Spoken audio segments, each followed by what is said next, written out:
to the right, Austin Ward, Letterman Rowe, and then Dylan Davis. Ryan, are you tired of me asking about you winning with defense? Stop. I knew that was the first question you were going to ask. Yes, I'm okay with it. Where does maybe this defensive performance rank for you?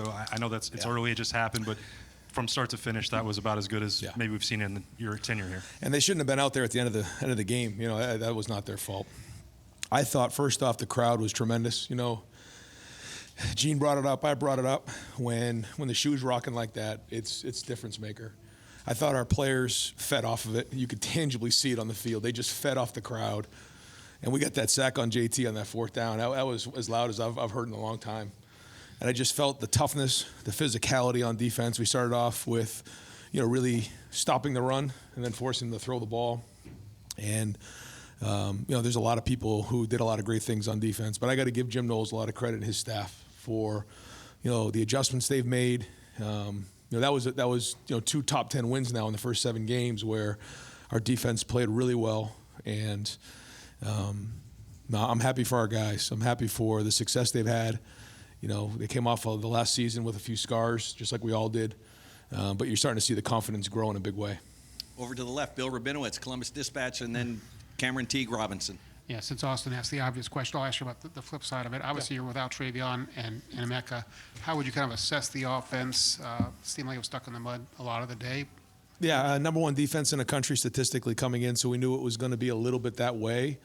I thought there were times where we actually moved the ball okay. Didn't run the ball well enough. It didn't get enough explosive plays. We certainly, you know, could use, you know, Trey and Emeka back, but, you know, we had enough to win. And, you know, we don't score there. We had a couple really nice plays designed for Devin, and he rolled the ankle there, and, you know, and so was out for the game. So that kind of threw us off. But, you know, we still can't get in on those 2, you know, 3rd and 4th down plays. That would have been a huge difference maker. But, you know, overall, just, you know, not good enough. But I got to give Marvin Harrison so much credit. You know, to go for 11 catches for 162 and a touchdown when, you know, I would think most teams, the first thing they look at is how do I take away Marvin Harrison? And we targeted him 16 times. I think he was open on most 16 of those plays. And so, you know, he showed up in a big spot today again.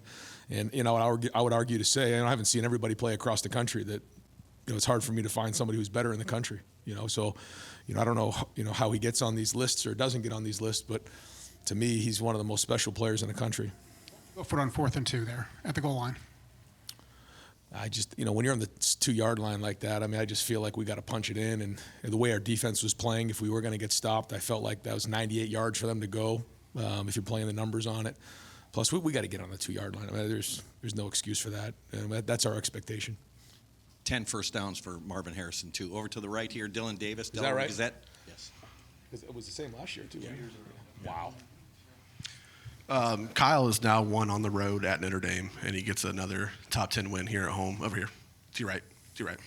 Gets another top 10 win at home here. I guess, how are you just seeing him grow up in front of your eyes in moments like this where obviously, you know, wins are wins, but moments like these kind of, you know, have added significance? You know, he took care of the ball. You know, there was the 1 sack fumble that was returned for a touchdown. So, you know, if it wasn't a hold there, you know, that would have been a whole different game. So we got to get rid of that stuff. It was a hold. I think that's why he double clutched it, but still. There were some really good things. He kept battling in there and, you know, did enough for us to win. But I know we're going to watch this film, and there's still going to be things that we need to grow on, and then things that we did well that we got to enhance. And, you know, we'll watch the film, and on Tuesday I'll have a better assessment of that to figure out if he graded out a champion or not. But, you know, I know we left a lot of plays on the field today on offense, and we didn't execute well enough in certain areas. Now, again, number 1 defense in the country, so you have to. It's all relative, so we'll look at it. And it was good enough to win, but certainly our defense put us in a great situation on offense to win.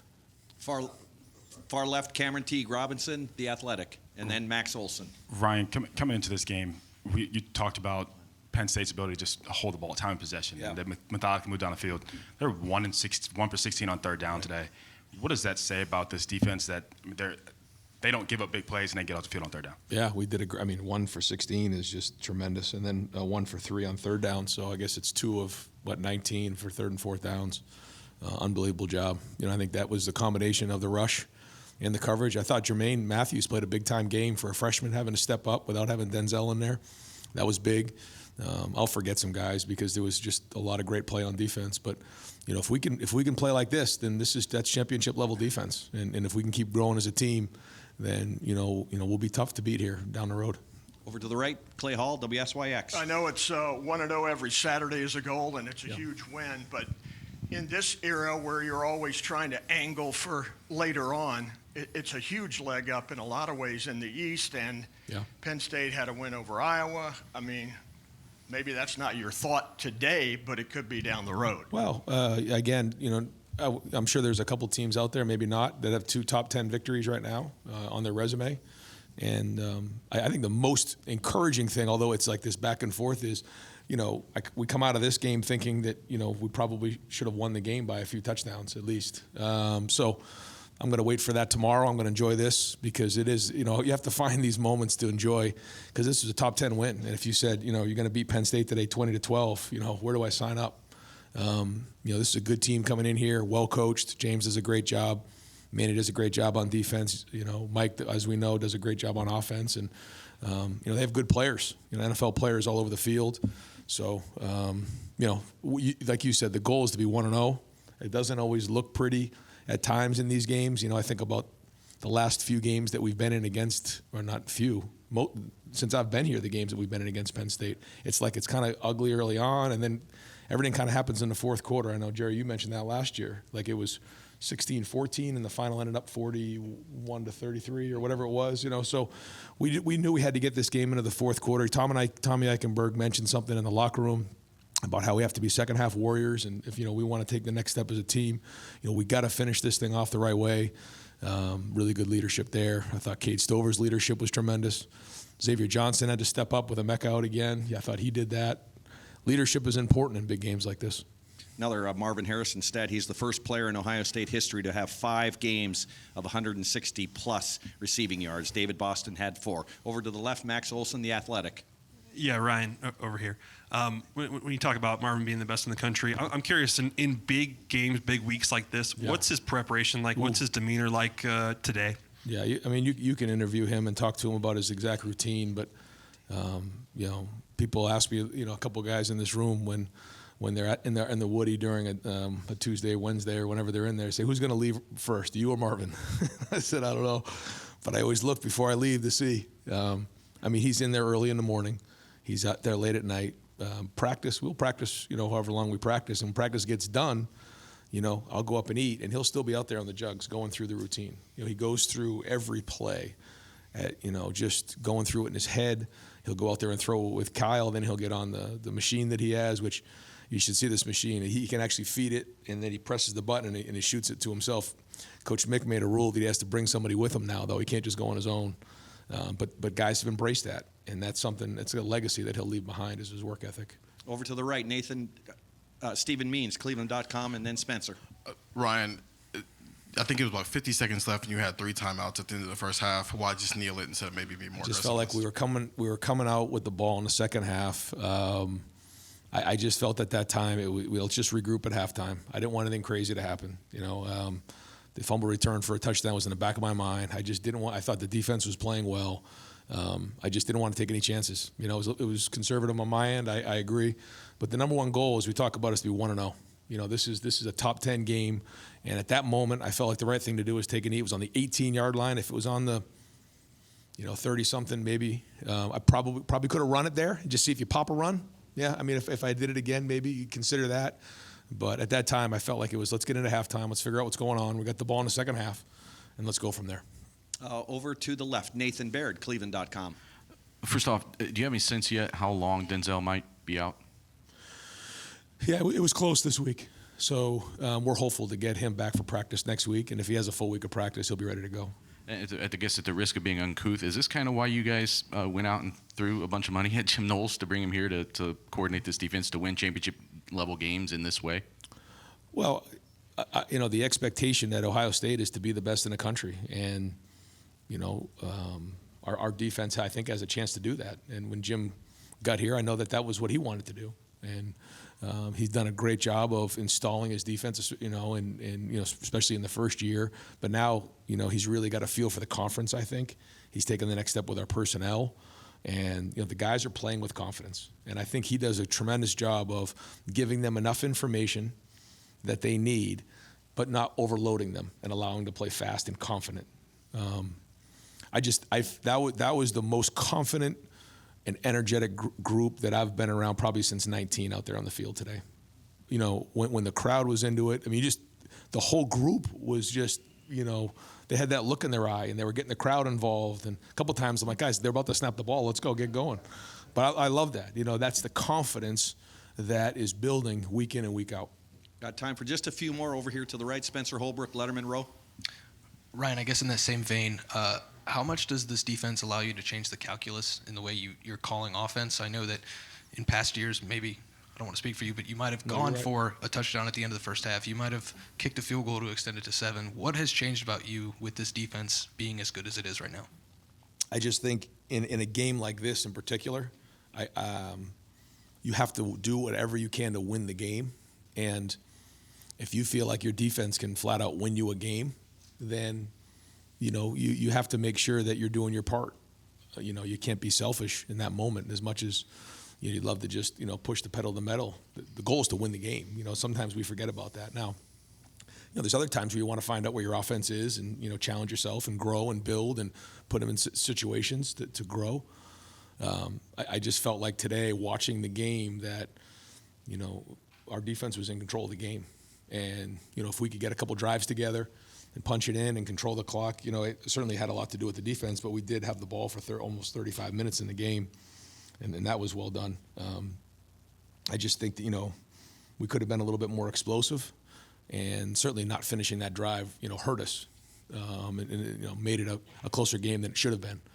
But, in whatever the game is, the goal is to win the game. And the more confidence we have in our defense, that allows us to play a couple different ways. Third row left, Pat Murphy, 24/7 Sports. Ryan Cade had a few big catches today. He's done that the last few weeks for you guys. I know Marvin gets a lot of the talk offensively, but what does he give you guys when he's out there making plays like that? Yeah, probably one of the most valuable guys on our offense. Certainly Marvin is Marvin, but after that, Cade's right there. We got a couple guys in there that, Cade does so much of the dirty work. He's such a great leader. He's such a tough player, and he's become a really good receiver. 4 catches for 70 yards, some big-time plays. And so we got to keep finding ways to get him the ball. We got to keep finding ways to be creative, to do that for him. He deserves that. Probably could have done a better job as a staff doing that for him today. And we got to keep finding ways to be explosive in the run game. We got to do that. If we want to take the next step as a team, we have to be able to figure that part of it out. Had a couple ideas with Devin. Losing him hurt us because I thought maybe in the fourth quarter, if we needed to do in a 4-minute drill, we could utilize some of those things. We didn't have it. We looked a little out of sync. So we got to make sure that we have a plan for that as well. So got to figure that out and hopefully get these guys healthy. But yeah, Cade's a big part of all of that. Right here in the front row, Tim May on 3, and then Adam Rittenberg. There you go. Ryan, I was going to ask you what does it say about the toughness of your team, but I didn't want to get you going again. JT Tuimoloau in Penn State, and then, of course, Josh Proctor today also. What did you just see out of those guys? And we've asked you this before about what comes on with JT Tuimoloau when games are in the balance, so to speak, and speak to him, I guess. Well, I think the first thing you notice when you talk about those guys, and just in general, I thought we played physical today. There was a point where we were running the ball too on offense where we were being physical. We were knocking them back. Matt was did some good things, not enough at the end, but early on. But the defense in particular, JT and Josh, I thought they were physical. There was more than just them. Just overall played fast, strong, violent. But JT, I feel like for him when he gets into those moments where, it's a passing situation and he bumps out a little bit more and his bucket's a little bit higher, like here we go, because now, he knows what's coming. And, he can get himself, those special players can do that. They turn themselves up just a little bit more in those big clutch spots. He did again today. Over to the left, Dan Hope, 11 Warriors. That'll be the last one from that side. Ryan, what went into the decision not to use Dallin at all today? And could Travion have played if you had needed him? Travion, no, he ended up being unavailable. It was as close as we could to the game to decide whether he could go or not. We're again hopeful to get him back next week. I feel like he is close. But to check with Tony and, going into the game said, if Trey's not available, where do you think we'll go? And, we felt like if Dallin was available, that we would consider using him. Tony felt like those were the two best guys to go with at the time, and I trust him. He's the running backs coach. We'll reevaluate it this week and see if that was the right thing to do. And final question, Adam Rittenberg, ESPN. Hey, Ryan, right here. 7 games and you have some evidence of who you guys are. Yeah. I mean, what is the personality and maybe how is it different from other teams you've coached here at Ohio State? Yeah, no, you're right. I think the first thing is just an experienced group of guys that has been through the fire before. We've always been talented, but sometimes we've been young and inexperienced. You think about, 19, 20, 21. I mean, really talented players. I mean, NFL players, guys who, are first rounders, but young. And sometimes playing against guys who are 21, 22, 23 years old in the COVID years, sometimes more than that. And this year's team is not only more veteran, but the third-year guys, those guys have played a lot of football. You think about JT and Jack and Tyleek and, Mecca and Marvin. Those are all third-year guys, but they've played a lot of football here. So the combination of experience and I think, age and maturity is probably the biggest thing. Style of game, style of play, I would say, our defense is really strong right now. We have a big-time playmaker in Marvin. We have a super dynamic tight end who's, doing a lot for us in both ways. A quarterback who's growing. I think the biggest part of that is, hopefully getting, some of these guys healthy and continue to build the passing game a little bit more and the running game to be more explosive. If we can take that next step, we have a chance to be really good and reach our goals. All right, Coach, thank you very much for your time. All right, folks. Hey, Caitlin and Lexi.